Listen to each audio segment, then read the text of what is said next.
In previous videos, we have already studied about the electromagnetic wave theory. In that theory, we studied about the characteristics of electromagnetic wave.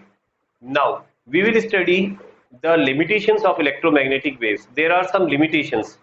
First limitation is the phenomena of black body radiation, जो हम इस video के अंदर detail में इसको पढ़ेंगे. Photoelectric effect, it will also be studied in this video. And the variation of heat capacity.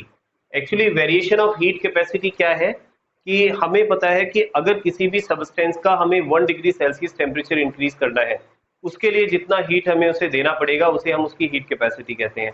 तो ये हीट कैपेसिटी डिफरेंट सॉलिड्स में डिफरेंट होती है. ठीक है. इसके अलावा दूसरा अगर हम बात करें line spectra of atom with reference to hydrogen.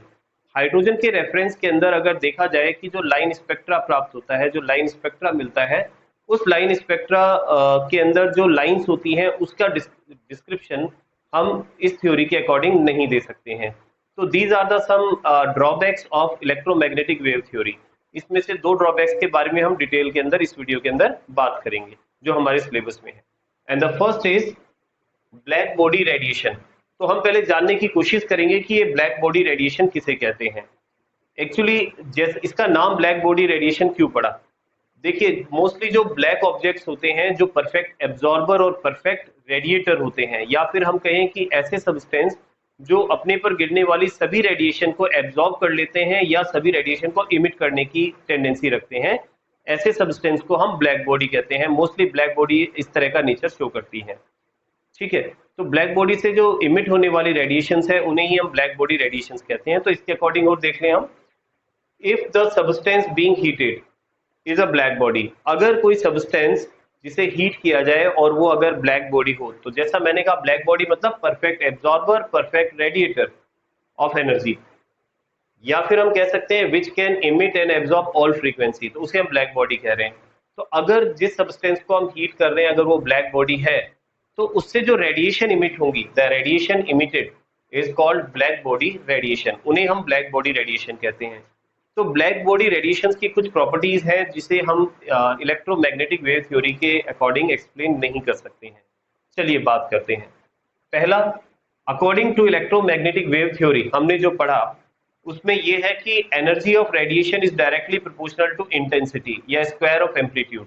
हम ये कह सकते हैं कि किसी भी रेडिएशन की इंटेंसिटी जितनी ज़्यादा होगी उसकी रेडिएशन, उसकी एनर्जी उतनी ही हाई होगी इस थ्योरी के अकॉर्डिंग.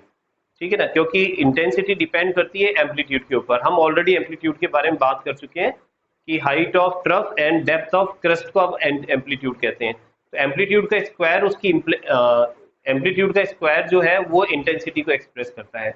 अगर किसी वेव की इंटेंसिटी हाई है तो इस थ्योरी के अकॉर्डिंग उसकी एनर्जी भी हाई होनी चाहिए. ठीक है. Energy should be independent of frequency और वेवलेंथ, और एनर्जी जो है वो फ्रीक्वेंसी और वेवलेंथ से इंडिपेंडेंट होनी चाहिए, लेकिन ऐसा नहीं होता है.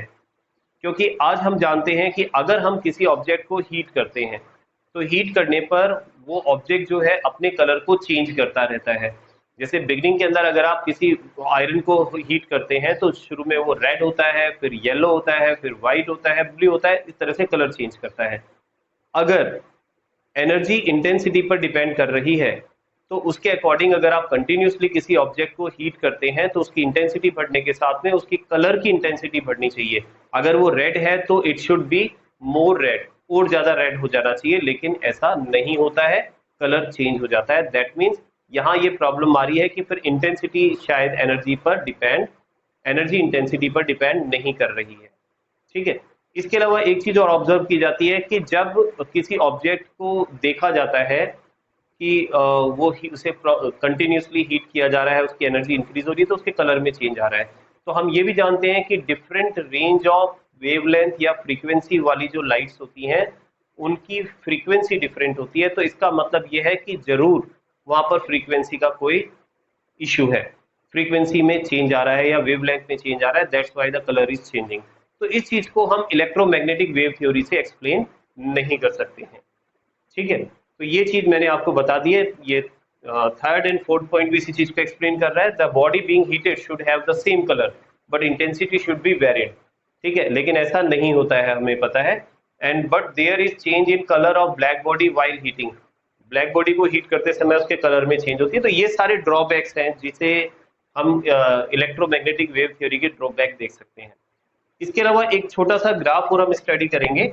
यहाँ मैंने ग्राफ बनाया है वेवलेंथ और इंटेंसिटी के बीच में। हमें पता है कि अगर किसी वेव की का टेम्परेचर बढ़ाया जाए या ऑब्जेक्ट का टेम्परेचर बढ़ाया जाए तो उससे निकलने वाली जो वेव होती हैं उनकी वेवलेंथ, ठीक है ना, उसको हम यहाँ ऑब्जर्व कर सकते हैं। तो हमने यहाँ देखा है कि T1 टेम्परेचर पर इंटेंसिटी कम है, T2 टेम्परेचर पर इंटेंसिटी ज्यादा है, ठीक है। और वेवलेंथ को अगर हम देखते हैं तो बिगिनिंग के अंदर वेवलेंथ इंक्रीज होती है और उसके बाद में टेम्परेचर बढ़ाने पर उसके बाद वेवलेंथ डिक्रीज होने लग जाती है एक पर्टिकुलर टेम्परेचर की वेवलेंथ के लिए। हाँ, वेवलेंथ के लिए बताया गया कि इंटेंसिटी जो है शुरू में जब वेवलेंथ बढ़ रही है तो इंटेंसिटी बढ़ रही है और उसके बाद में वेवलेंथ डिक्रीज होना स्टार्ट हो गई है। तो ये ग्राफ भी आपको ध्यान रखना है। ये ग्राफ हमने बनाया है इंटेंसिटी और वेवलेंथ के बीच में, यानी अलग अलग टेम्परेचर पर वेव की इंटेंसिटी डिफरेंट होती है, ठीक है। ज्यादा टेम्परेचर पर आप देख रहे हैं कि इंटेंसिटी ज्यादा है और कम टेम्परेचर पर इंटेंसिटी कम है, ठीक है ना। तो ये तो बात हुई इलेक्ट्रोमैग्नेटिक वेव थ्योरी के ड्रॉबैक्स के बारे में। अब हम बात करेंगे फोटो इलेक्ट्रिक इफेक्ट के बारे में।